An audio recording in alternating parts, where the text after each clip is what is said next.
Yes beta, now we will read remaining part of lesson 4 of Geo. अभी तक हमने पढ़ा था कि कैसे कैसे लोग पार्टिसिपेट करते हैं, साउथ अफ्रीका कैसे एक डेमोक्रेटिक कंट्री बना. Now will read third point, other way of participating from our book. Elections are usually held once in 5 years. Besides voting, there are other ways of participating in the process of government. People participate by taking an interest in the working of the government and by criticizing it when required. In August 2005, when a particular government increased the money people had to pay for electricity, people expressed their disapproval very sharply. They took out rallies and also organized a signature campaign. The government tried to explain that and defend its decision, but finally listened to the people's opinion and withdrew the increase. The government had to change its decision because it is responsible to the people. Election जो है हमें पता है कि हर 5 साल के बाद होते हैं. इससे लोगों को अपनी पावर का पता चलता है और गवर्नमेंट के पास भी लिमिटेड पावर्स रहती हैं. तो वोटिंग के अलावा लोग क्या करते हैं, जैसे कि कोई बिल या कोई लॉ बनाती है गवर्नमेंट और लोगों के हित में, वो लोगों को लगता है कि ये अच्छा नहीं है तो वो उसकी आलोचना करते हैं. जैसे कि अगस्त 2005 में क्या हुआ, पर्टिकुलर गवर्नमेंट ने इंक्रीज़ कर दी क्या, बिल के चार्जेस, इलेक्ट्रिसिटी बिल के चार्जेस इंक्रीज़ कर दिए. लोगों को बहुत गुस्सा आया, उन्होंने अपना गुस्सा दिखाया, रैलीज़ की, सिग्नेचर कैंपेन चलाए और गवर्नमेंट को एक्सप्लेन करने की कोशिश की कि कैसे उनका रॉन्ग डिसीज़न है. और क्या हुआ, इसका क्या परिणाम निकला, गवर्नमेंट को अपना डिसीज़न वापस लेना पड़ा क्योंकि ये लोगों को मंजूर नहीं था. डेमोक्रेटिक गवर्नमेंट के रूल्स के विरुद्ध हम प्रोटेस्ट कर सकते हैं अगर वो सही होते हैं तो. Now turn the page. There are many ways in which people express their views and make government understand what action they should take. These include dharnas, rallies, strikes, signature campaigns, etc. Things that are unfair and unjust are also brought forward. Newspaper, magazine and TV also play a role in discussing government issues and responsibility. While it is true that a democracy allows people to participate, it is also true that not all sections of people are actually able to do so. Another way for people to participate is by organize themselves into social movements and seek to challenge the government and its functioning. Members of the minority community, Dalits, Adivasis, women and others are often able to participate in this manner. क्या होता है बेटा, हम अपने express बहुत तरीके से हम अपने जो व्यूज़ होते हैं गवर्नमेंट की किसी भी चीज़ के खिलाफ या उसके फेवर में, बहुत सारी चीज़ों से हम अपने व्यूज़ गवर्नमेंट के सामने रख सकते हैं. जैसे कि हमें कोई चीज़ पसंद नहीं होती, धरनाज करते हैं, रैलीज़ करते हैं, स्ट्राइक करते हैं, सिग्नेचर कैंपेन चलाते हैं. हमें लगता है कि कोई चीज़ अनफेयर है, अनजस्ट है, तो उसको हम न्यूज़पेपर, मैगज़ीन या मीडिया के थ्रू गवर्नमेंट के सामने लाते हैं और बताते हैं कि क्या क्या इशू है और गवर्नमेंट की क्या क्या रिस्पॉन्सिबिलिटी है. और ये भी ट्रू है कि लोगों को अलो पार्टिसिपेट करना अलो है डेमोक्रेसी में, लेकिन ऐसा हर सेक्शन के लोगों के लिए पॉसिबल नहीं हो पाता. तो क्या करते हैं वो लोग, दूसरे जो लोग क्या करते हैं, सोशल मूवमेंट में पार्टिसिपेट करते हैं और गवर्नमेंट के कार्य को चैलेंज करते हैं. जो वो होते माइनॉरिटी होते हैं, दलित्स होते हैं, जनजातियाँ होती हैं, उनको भी पार्टिसिपेट करने का इस तरह से मौका मिल जाता है गवर्नमेंट के कामों में. If a country's people are alert and interested in how the country is run, the democratic character of the government of that country will be stronger. अगर कंट्री की किसी भी देश के लोग अलर्ट होते हैं, इंटरेस्टेड होते हैं कि गवर्नमेंट को कैसे काम करना चाहिए, तो उस डेमोक्रेटिक सरकार जो होती है वो स्ट्रोंगर होती है उस देश की. So the next time we see a rally winding through the streets of our cities and towns or villages, we should pause to find out what the rally is about, who is participating in it, and what they are protesting about. These help to give us a sense of how our governments work. Next time अगर आपकी गली, मोहल्ले या गांव से कोई rally निकले तो सबसे पहले हमें पता करना है कि वो लोग किस लिए रैली कर रहे हैं, वो कौन कौन उसमें पार्टिसिपेट कर रहा है और वो किस चीज़ के खिलाफ प्रोटेस्ट कर रहे हैं. तो इससे हमें पता चलेगा कि हमारी सरकार कैसे काम करती है और हम उसमें कैसे पार्टिसिपेट कर सकते हैं.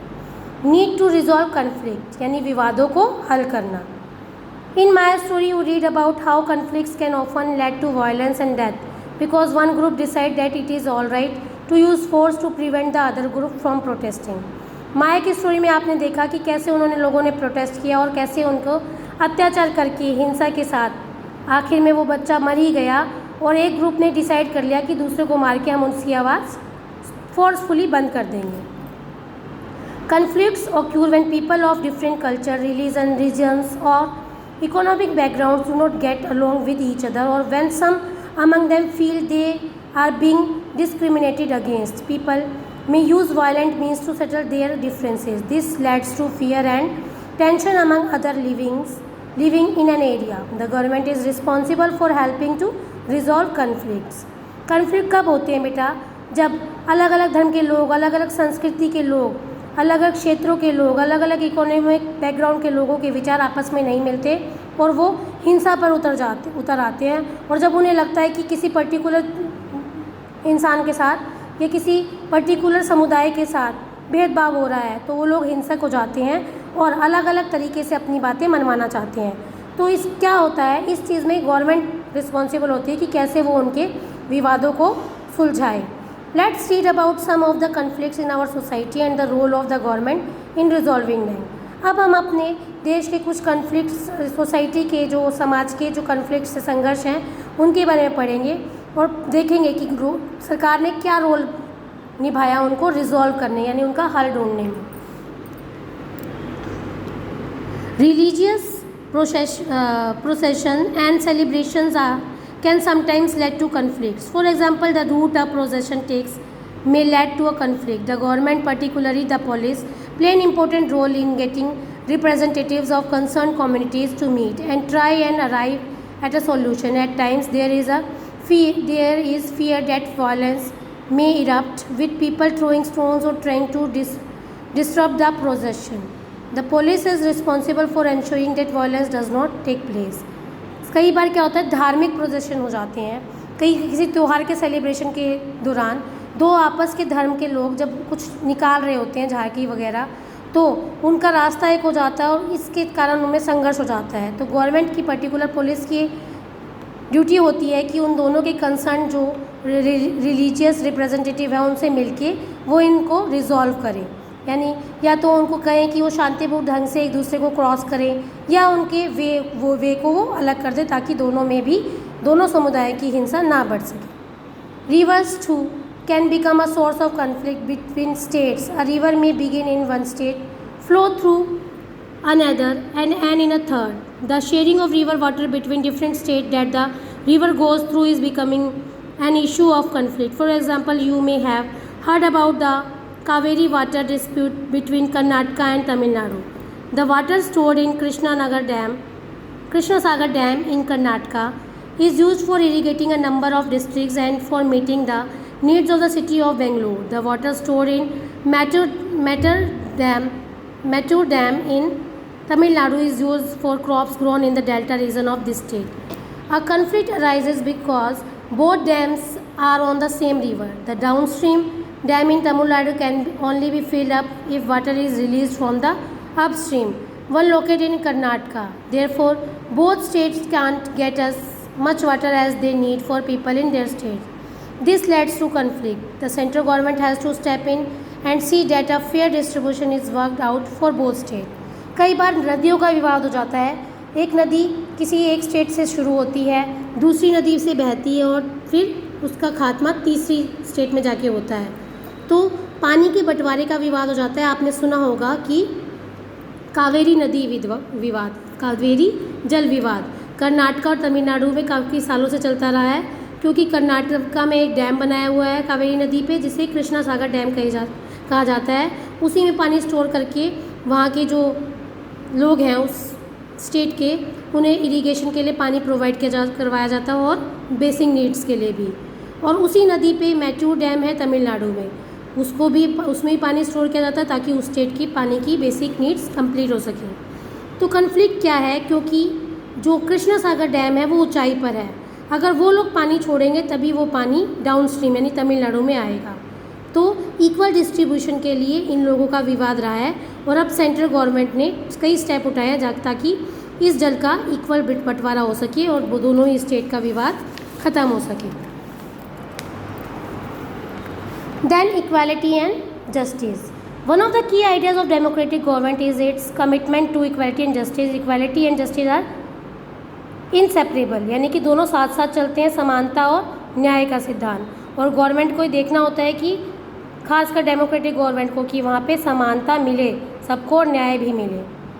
The earlier practice of untouchability is now banned by law. This group of people were denied education, transport or medical facilities and even the chance of offer prayers. Dr. Ambedkar, whom you have read about earlier in this book, they and many others like him realized that such practices must not continue and that justice can only be achieved when people are treated equality.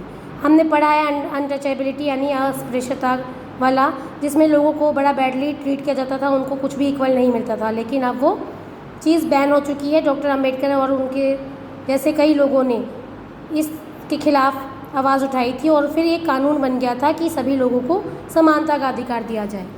The government also recognise this that make special provision for groups with society that are unequal. For instance in our society there is a general tendency to value and care for the boy child more than the girl child. अब government को ये देखना होता है कि कई special कानून बनाए जाए जिससे कि सोसाइटी में असमानता ना रहे। जैसे कि हमारी सोसाइटी में ये है कि बॉय लड़के का ज़्यादा ध्यान रखा जाता है लड़की की अपेक्षा। This mean that society does not value the girl and boy child equally and this is unjust. In this context, the government steps in to promote justice by providing special provision that can enable girls to overcome the injustice that they are subjected to.